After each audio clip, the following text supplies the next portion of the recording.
দীর্ঘ ৫ বছর পরে আমার মায়ের সাথে এখন আমার দেখা হবে। ভাবতে অনেক আনন্দ লাগতেছে। তো আমি কোথায় যাচ্ছি না যাচ্ছি সব কিছুই ভিডিওতে বলে দিব। আর সবার জন্য অনেক অনেক গিফট নিয়ে যাচ্ছি আর সেগুলো দেখিয়ে দিব আমি বাড়িতে গেলে। অনেকেই প্রশ্ন করেন আমার দেশের বাড়ি কোথায়, সেটাও কিন্তু আমাদের এই ভিডিওতে বলে দিব। তো আমরা যেহেতু ইফতারের আগে বের হব, সেজন্য কিছু ইফতার আমি বাসা থেকে বানিয়ে নিয়ে যাব। তো এখানে এটা আমরা একটা গাড়ি ঠিক করে নিছি, কারণ হচ্ছে যে জ্যাম পড়ছে আর নাইম সুবিধা মতো একটা গাড়ি পাইছিল, তো সেই গাড়িটাই নিয়ে নিছি। আর আমরা মা ছেলেরা রেডি হয়ে গাড়িতে উঠে যাচ্ছি। এই গাড়িটা ডাইরেক্ট আমাদের বাড়িতে নিয়ে আমাদের নামিয়ে দিব।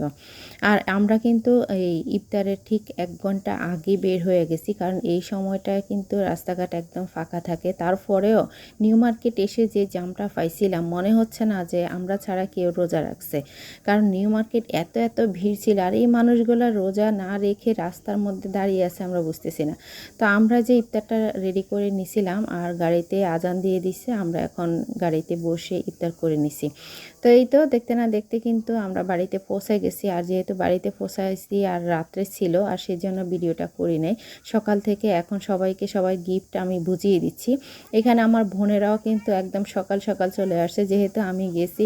আমার বোনকে আমি বলছি যে আমি যেন ঘুম থেকে ওঠার আগে তোকে দেখতে পাই। তো সেখানে কিন্তু ওরা ওর মেয়েকে নিয়ে চলে আসছে। আর এখানে মায়ের কিছু কাপড় চোপড় আছে, সেগুলো দিয়ে দিছি। মার জন্য জুতা, শাড়ি, বোনের মেয়েদের জন্য ড্রেস নিয়ে গেছিলাম। আর সবাইকে সবার ড্রেস এবং কি গিফটগুলো আমি দিয়ে দিচ্ছি। আর বলতেছি সবার পছন্দ হয়েছে কিনা সেটা যেন একটু বলে দেয়। তো আমার যতটুকু সাধ্যের ভিতরে ছিল ততটুকুই আমি চেষ্টা করছি। আর আপনারাও কিন্তু এখন দেখতেছেন, বলবেন যে কেমন হয়েছে। আর এই 2টা ড্রেস কিন্তু আমার দেবরের 2টা মেয়ে আছে, তাদের জন্য নিয়ে আসছি। ওরা দেখা হলে হয়তো বা বলবে যে নীলাম্মু ওদের জন্য কী নিয়ে আসছে, তো সেই জন্য ওদের জন্য নিয়ে আসছি। আর এই শাড়িটা আমার ছোট বোন আমার মাকে দিছে। তা আমি বলছি দেখ আমিও ভিডিও করে নিই যে তুই কি শাড়ি দিছিস মাকে। আর এটা হচ্ছে আমার মামাতো ভাই আমার মাকে দিছে, তো সেটাও দেখিয়ে দিলাম, যেহেতু করে সবাই দেখতে পারে যে ওনাদের শাড়িগুলো কেমন হয়েছে। তো যেহেতু আমার মা একা গ্রামে থাকে, তো আমার মাকে একটু হেল্প করার জন্য আমি রান্নাটা করতেছি। আর মাটির চুলাতে রান্না করতে আমার খুব ভাল লাগে, তো সেই জন্য কিন্তু আমি রান্না করতে। তো আমি মাকে বলছি, মা আপনি একটু রেস্টে থাকেন, আমি একটু রান্না করে দিই। কিন্তু তারপরে মায়ের কি রেস্ট হয়, মা তো মায়ে। তো মাও কিন্তু বসে গেছে আমাকে এখানে হেল্প করার জন্য। আর এদিকে এই যে বুটবাজি, পেঁয়াজু, এখানে আলু চপ এগুলো রেডি করতেছে আমার চাচাতো বোনেরা।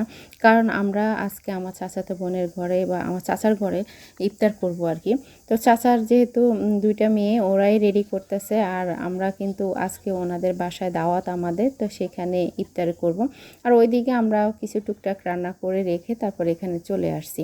তো এই তো আমার চাচাতো বোনেরা কি কি রেডি করছে আপনাদের দেখিয়ে দিচ্ছে। আর এটা হচ্ছে মুনতাসির, বড় চাচাতো বোনের ছেলে। আর নাইম ইভেনকে ফেলে ওরা অনেক খুশি থাকে। আর এটা হচ্ছে আতিফা, ছোট চাচাতো বোনের মেয়েটা। তো এই তো দেখতে না দেখতে কিন্তু ইফতারের সময় হয়ে গেছে, সবাই বসে গেছে। আর আসলে সবাই মিলে একসাথে যখন ইফতার করে বা কিছু খায় তখন খুবই ভালো লাগে। আর গ্রামের এই পরিবেশ এবং কি গ্রামের যে আনন্দটা, এটা হচ্ছে অন্যরকম একটা আনন্দ। যারা গ্রাম আছে এবং কি গ্রামে বড় হয়েছেন বা গ্রামে থাকতেছেন, তারা কিন্তু এটার আনন্দটা ভোগ করা যায়। আর সবাই মিলে যখন একতাবদ্ধ হয়ে সবাই বসে খায়, কথা বলে, গল্প করে বা কাজ করে, তখন কিন্তু অন্যরকম একটা ভালো লাগে। আমার কাছে আজকে অনেক ভালো লাগতেছে। দীর্ঘ 5 বছর পর আমার মায়ের সাথে ঈদ করতেছি। এই 5 বছর কিন্তু মায়ের সাথে ঈদ করতে পারি নাই, খুবই ভালো লাগতেছে। যেহেতু শ্বশুর শাশুড়ি নেই, মায়ে হচ্ছে সব কিছু। তো আজকে ভিডিওটা কেমন লাগছে, ভালো লাগলে অবশ্যই লাইক দিবেন। এখানে বিদায় নিচ্ছি, আল্লাহ হাফিজ।